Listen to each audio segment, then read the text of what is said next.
5 perkara yang sepatutnya kita dah tahu dah. Benda ni kita boleh dan juga tak boleh buat. Yang pertama sekali, apabila kita call seseorang, orang tu tak angkat, mungkin dah 2 kali call tak angkat-angkat juga, janganlah kita push untuk call bertubi-tubi, berturut-turut. Anggaplah orang tu sedang sibuk menguruskan komitmen yang tersendiri dan juga mungkin ada hal yang penting yang perlu diuruskan. Jadi mesej dia dulu, WhatsApp dia dulu untuk dapatkan respon dia kemudian. Yang kedua, kalau berhutang tu, pulang-pulangkanlah duit. Hutang tetap hutang walaupun hingga akhir hayat kita. Tak kisahlah hutang RM1 ke 100 ke. Kalau dalam Islam memang Islam ajar, kalau kita berhutang kita tulis dan juga kita pulang mengikut tempoh masa yang kita dah janji. Hormat integriti dalam diri kita sendirilah. Barulah hidup kita ni aman sentosa tanpa hutang. Yang ketiga, kalau kita keluar pergi mana-mana, ada orang nak belanja kita kan, janganlah kita order menu yang terlalu mahal. Yang mahal-mahal ni, lebih elok kalau orang yang nak belanja kita tu yang pilih menu untuk kita makan bersama.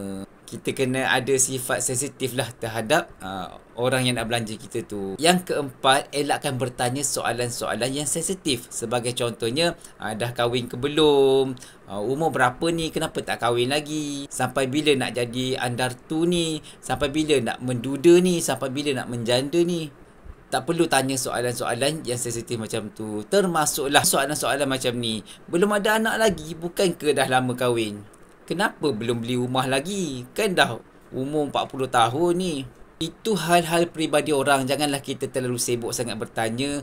Sampaikan kadang-kadang mereka ni keluarkan ayat-ayat perli terhadap diri kita. Benda tu sangat-sangat sensitif dan juga tak perlu. Yang kelima, berhati-hati dalam bergurau. Tak semua orang boleh bergurau dengan orang lain, betul tak? Kadang-kadang orang tu jenis sensitif ataupun dia okey, tapi pada hari tersebut dia terlalu sensitif ke, jadi mungkin menimbulkan konflik antara kalian. Dan juga kena faham, tak semua orang boleh terima cara kita. Mungkinlah kita jumpa kawan lama kita kan, sebenarnya kalau kita jumpa kawan lama kita mungkin dah berpuluh tahun tak jumpa, bila jumpa tu nak bergurau tu biar berpada-pada.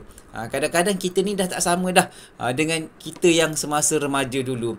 Jadi gurauan dia pun dah berbeza dah. Dan juga kita punya ideologi, kita punya pendapat, kita punya tahap pemikiran kita mungkin tak sama dah dengan yang dulu. Tak salah bergurau, tetapi biarlah berpada-pada.